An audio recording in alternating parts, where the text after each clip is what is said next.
संतरे कैसे दिए?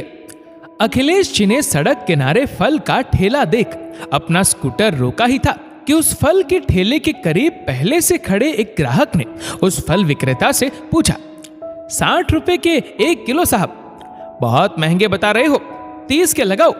नहीं साहब, इतनी तो हमारी खरीदारी भी नहीं है। फल विक्रेता ने धीरे से अपनी बात रखी, लेकिन वह ग्राहक उस फल विक्रेता की बातों को दरकिनार कर उसके ठेले पर से संतरे छांटने लगा।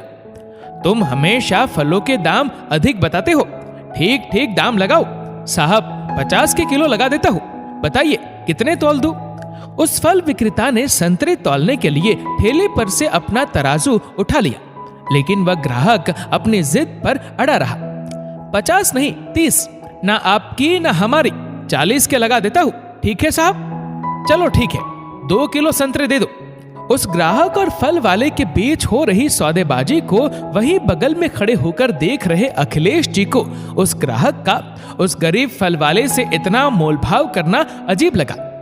लेकिन दो लोगों के बीच में तीसरे का कुछ बोलना कहीं से भी उचित नहीं था, इसलिए वह चुप रहे। उस फल विक्रेता ने 2 किलो संतरे तौलकर उस ग्राहक को दे दिए और उस ग्राहक ने भी खुशी खुशी एक 50 और 3 10 के नोट फल वाले की ओर बढ़ा दिए और अपने संतरे संभाल वहां से चलता बना। उस ग्राहक से निपटने के बाद फल विक्रेता की नजर अखिलेश जी पर पड़ी। कहिए साहब, क्या दे दूं? मुझे भी 2 किलो संतरे दे दो।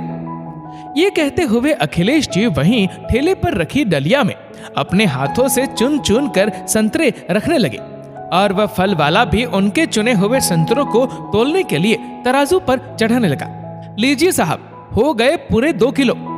तराजू के वजन का कांटा बता रहा था कि पूरे 2 किलो संतरे तौले जा चुके हैं।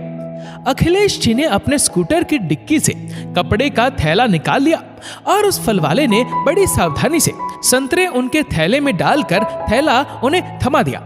संतरे के थैले को वापस स्कूटर की डिक्की में रख अखिलेश जी ने अपनी जेब से बटुआ निकाल लिया। अपने बटुए में से एक 100 और एक 20 का नोट निकालकर उन्होंने उस फल विक्रेता की ओर बढ़ा दिया।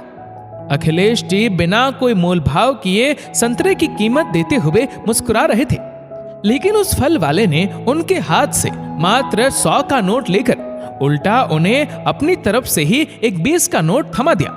ये देखकर अखिलेश जी के आश्चर्य का ठिकाना ना रहा। तुमने संतरे 60 रुपए के 1 किलो बताए थे ना? नहीं साहब, संतरे तो मैं 40 रुपए किलो ही बेच रहा हूं। फिर तुमने उस ग्राहक को कीमत ज्यादा क्यों बताई थी? क्या करे साहब, मजबूरी है।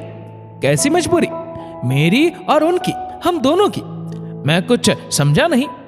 अखिलेश जी की जिज्ञासा देख वह फल वाला मुस्कुराया। वह साहब अपनी आदत से मजबूर है। जब भी मेरे ठेले पर फल लेने आते हैं मोलभाव बहुत करते हैं, लेकिन तुम्हारी क्या मजबूरी है? तुम उन्हें दाम ज्यादा क्यों बताते हो? साहब, अगर मैं उन्हें दाम सही बताऊंगा तब भी वह मोलभाव करेंगे ही, लेकिन फलों के दाम तो तुम्हें हर हाल में सही ही बताने चाहिए। अखिलेश जी ने उस फल विक्रेता को समझाना चाहा, तो वह फल विक्रेता भी अपनी मजबूरी बताने लगा। दाम सही बताने के बाद मैं दाम कम कर नहीं पाऊंगा साहब, और इस चक्कर में या तो वह मेरे ठेले से फल नहीं खरीदेंगे या ग्राहक संभालने के चक्कर में मेरा घाटा हो जाएगा। इसलिए मैं मजबूरी में उन्हें दाम ज्यादा बता देता हूँ, लेकिन साहब मैं उनसे कभी दाम ज्यादा लेता नहीं हूँ, इसलिए वह हर रोज मेरे ही ठेले से फल खरीदने आते हैं। ये कहते हुए उस फल विक्रेता के चेहरे की मुस्कान दुगनी हो गई। उस फल विक्रेता के द्वारा वापस किए गए 40 रुपए अपने बटुए में रखते अखिलेश जी सोच रहे थे कि शायद उस फल विक्रेता की कोई गलती नहीं है, क्योंकि वास्तव में ये दुनिया है ही अजीब। क्योंकि अक्सर झूठ पर लोग मोलभाव करते हैं, लेकिन सच सुनकर दूर भागते हैं। इस वीडियो को लेकर आपकी क्या राय है नीचे कमेंट करके जरूर बताइएगा। और अगर आपको वीडियो अच्छा लगा हो तो इस वीडियो को लाइक करिएगा, शेयर करिएगा ज्यादा से ज्यादा लोगों तक, और ऐसे ही और भी इंस्पिरेशनल वीडियोस के लिए सब्सक्राइब करें हमारे यूट्यूब चैनल को और फेसबुक पर फॉलो करें हमारे पेज को। धन्यवाद।